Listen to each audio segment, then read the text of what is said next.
வரேன் கண்ணு. பாய் செல்லம். பாய்.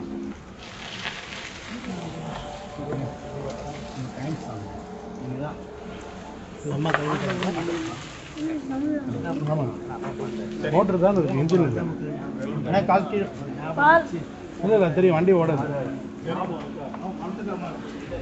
எனக்கு கிடைத்த மிகப்பெரிய பாக்கியமே, எனக்கு ஒரு மகள் இருந்திருந்தால் நான் பிரபாகருக்குத்தான் கொடுத்திருப்பேன் என்று பிப்ரவரி மாதம் 12ஆம் தேதி 1984ஆம் ஆண்டு ஒரு திருமண விழாவிலே புரட்சித் தலைவர் குறிப்பிட்டார்.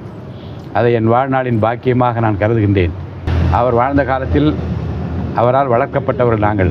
என் மீது அவர் வைத்திருந்த அளவற்ற பாசத்திற்கும் என் மீது வைத்திருந்த நம்பிக்கைக்கும் இந்த தமிழ்நாட்டில் பொது வாழ்வில் நான் உன்னதமான நிலை அடைய வேண்டும் என்று அவர் விரும்பி என்னை வாழ்த்திய நாட்களையும் நான் நன்றியோடு நினைவு கூறுகின்றேன்.